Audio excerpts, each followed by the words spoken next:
Hello, brothers and sisters. Una good evening, una good morning, good afternoon, good night, wherever una dey watch this video and the time una take see and take watch am. God go bless all of una in Jesus' name. Guys, today cold no go there na e be. As rain take dey fall, na so cold take dey come.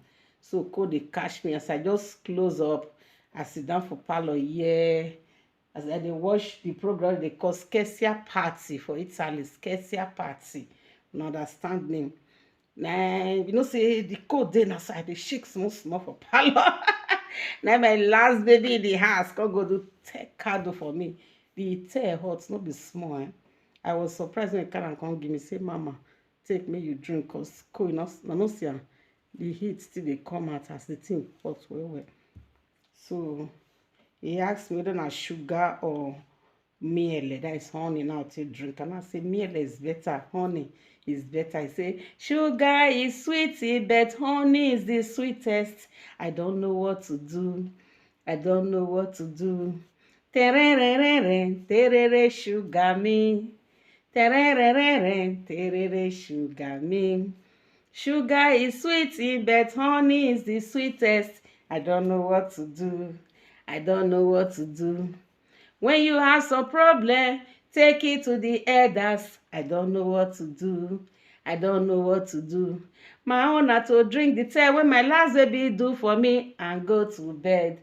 I don't know what to do. I don't know that I like that song. Tererere, terere sugar me. Tererere, terere sugar me. Sugar is sweet, but honey is the sweetest. I don't know what to do. I don't know what to do. When you have some problems, the elders can solve it. I don't know what to do. I don't know what to do. My own na to drink my tea when my last baby do for me, yo. I don't know what to do. Yes, so wetin I go do na to use this miele honey. See, honey, na the see am. Honey, take drink this tea card, hot tea, when my last baby do for me now. If I drink and finish now, I'll go relax more, then I'll take my shower, and I'll go sleep. You understand me? Because I still get prayer, so what they do later in the night. It's just to 11 now. Time never go, but I don't close since I just there they watch television because the rain they disturb and the cold is too much, you know. Everybody don't enter house now, so make I drink this thing. Instead of I'll put sugar, so I put 1 spoon of miele, that is honey. See, so I put 1 spoon, and I'll drink. I would like to put lemon, but I drink my agbo since I still drink 1 cup of my agbo. You see agbo, that one still bitter well. You understand? So that agbo when I cook that they never finish. I put them for fridge. So if you put them for fridge, you know they spoil. You just did there.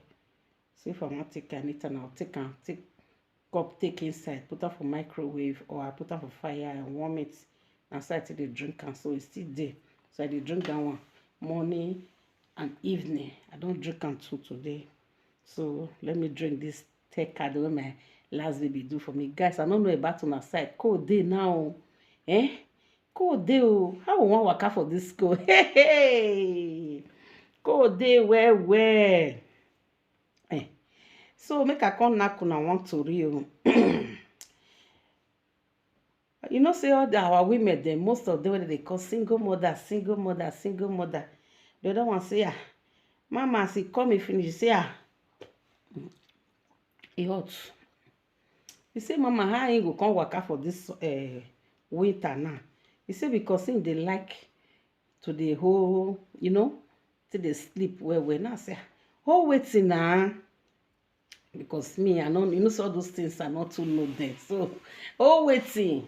He say, he needs some kind of milk by his side when she go home, when she go till they sleep. He hot. Now, say, what you go do now? May you go all those Aduro house, like our side now. if you go na police central, because if I send her go carry task now, maybe you no go see for there, you go see junkie carry for there when your head not correct, you understand? Now send as me go na police central, or you go the place where they call Villa Lieutenant, because me I don't say camp still dey that area too, or Parete Road, get this side where they say camp still dey, you understand? All these new people there. Na new employee na she dey call them, so she go see new employee one. You understand? Now say me go there go carry, you understand? Me say, ah mama, now this one I just said, now what I will tell you now, what you want me I talk again? Bini where?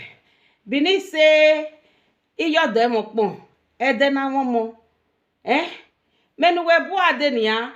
Ogi megba we vani e to panoke, ama eti ki amunu e wuwe. Uwe me na me munu we. When you come see me, when you see me, whether I don't know they speak that English. Where you see, when you come see me, I find give you now. Na so now. I don't know where I come find and give you. So the only place when I know say you go when you go quick get. Now all those camp area now, sister. Now say make I still carry and come out, make I still come talk for sure. Abi, if I advise her, we will not tell me for the comment section. If I not say advise her, we will not tell me now. You understand? We not say some kind ladies day when cook day like this, they don't even sleep alone. Egbe wa we when I get anyway. Well, we see you work go kino and she get children no. She get 2 children. Oh, I won't me va. Me mind no gisi oni. Ologo ma no a abi asen oge Nigeria ason oge nari anusun. Abi ason oge nari anusun. Oge see ni I don't know.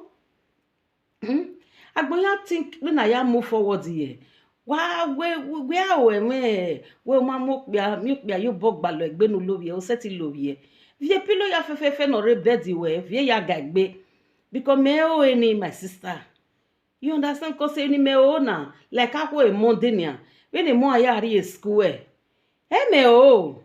When the mo ya ri school when ya pay taxi the last baby me. When ya the textbook in the nore GS3 MO when the baby girl me see you me ya la university MO me o eni o ma no ge o eni do ki o wa ero me ba di ji win abe na ni e be do win now 2 hours do ba e do la wa mi ayan be na o ye ne caterpillar lu oke me hina do o ge ipe a o if I dey sleep sister if I dey sleep if I go do 2 hours work for outside come enter train, come down for train, carry car, come house, bath.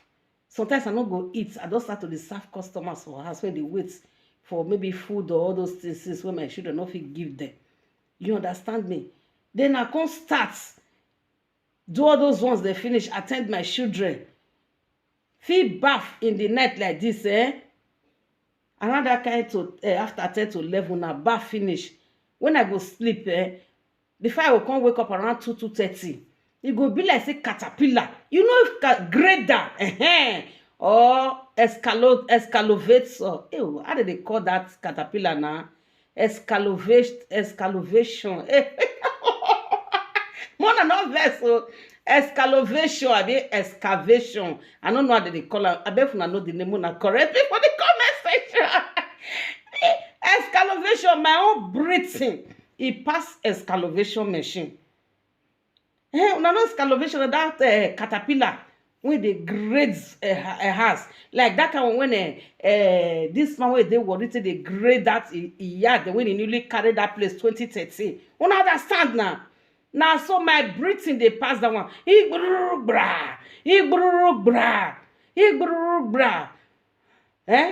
The time I come wake now, maybe now around that kind 2. I say, I don't sleep how many hours? No. I feel sleep 2-3 hours, so my body will come sound.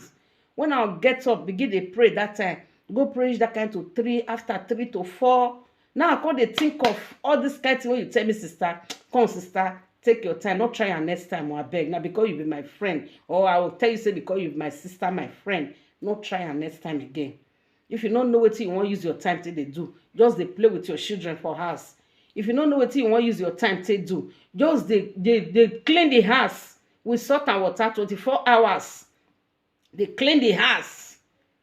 I be like, because they sell something for house. I don't say you dey work. Yes, you dey work like me. Your work, I work safe past my own. Me dey work. Anytime me I go up, there are 2 hours I dey work. Christian, I no dey work past 2 hours. Sometimes 1 hour 30 minutes. But she dey do 4 hours, 6 hours. Monday to Friday. Saturday and Sunday, then she take the rest. Then she come dey tell me this kind of word. Sister, not try her next time, eh? Hey, damn one. Hey, damn one. Don't fall my hand next time again, oh. You hear me? No fall my hand next time again. I continue to drink my tea.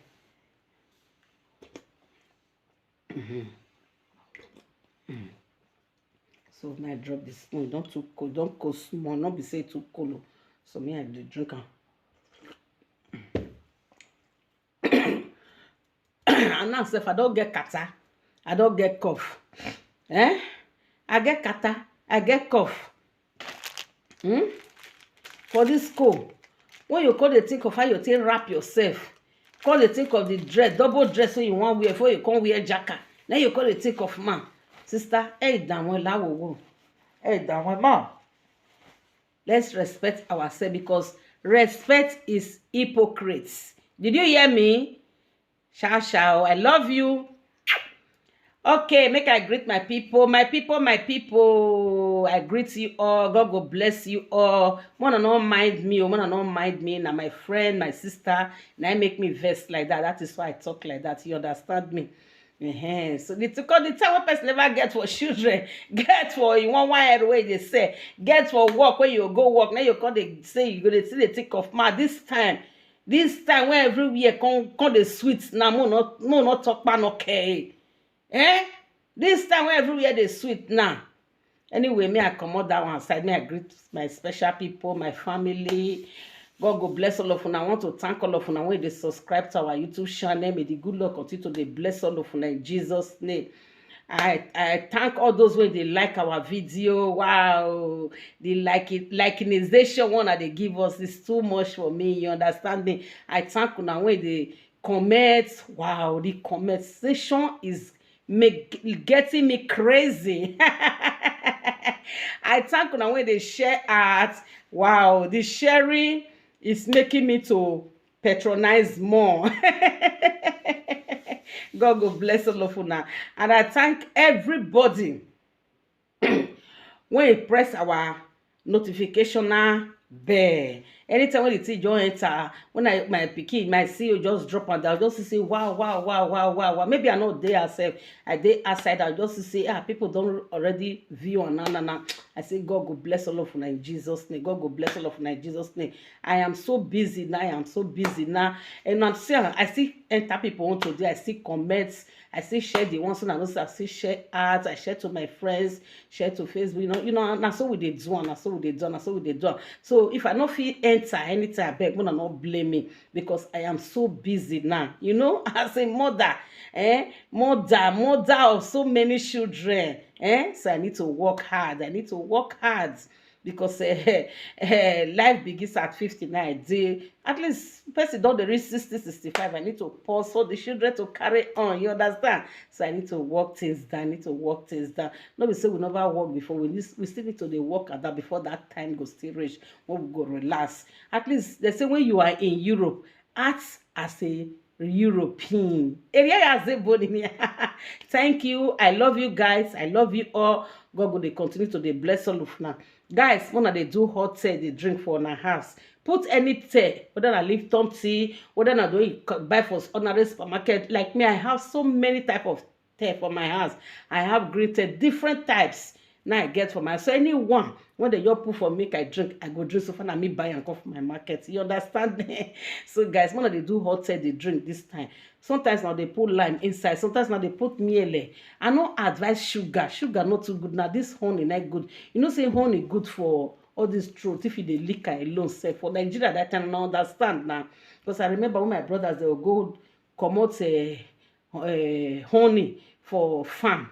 You understand, for night. So if they don't come out the clear one like this, the only they down one of those the bean they still dey go the liquor they say they good for throat, honey. So instead of you to use sugar, always use honey for this hot cold weather. The cold too much now. I don't know about on our side though. Cold too much. I no see wetin I wear today. Now I wan go change, make I bath me and enter bed. So guys, una dey do hot tea dey drink this time. Hot tea, hot cappuccino, hot latte, hot cafe. People sabi drink cafe, hot cafe. You understand? I'm not too a love of cafe. But this tea cado, that is hot tea. Na my own be this one. So guys, when they drink hot tea, when they put lime inside, when they do agbo they drink too. I also upload the video too. So guys, I love you all. I love you all. I love you all. More remain blessed. More they stay blessed. More they stay safe. I beg, if you never do the koro injection, may you try, may you go take am, because many places you wan go, they no agree make you go except you go bring green pass come outside. So I beg, make una try, make una go take am. And if una dey take am, una make sure so una get codice fiscale. Una when you dey for Italy, una know wetin I take codice fiscale take mean. Without codice fiscale wey they give you, if you wan go collect the result, you no fit collect the result. You know, understand? So make sure say you have your codice fiscale if you want go take the injection, so that if you want go take your green pass, now your codice fiscale, now you give them, now they'll give you your green pass. Without codice fiscale, green pass no fit come outside though, guys. So please, I don't see many people like that. Without codice fiscale, green pass cannot come outside. One day from my area yesterday, when you say you want to collect a green pass, they say you no get codice fiscale, but you take the injection. You understand it? So please, if you know, before you go take the injection, make sure say you get your codice fiscale. For we dey for Italy, and I get this message. So please, I beg una well. God go bless all of you. I love you guys. Bye bye.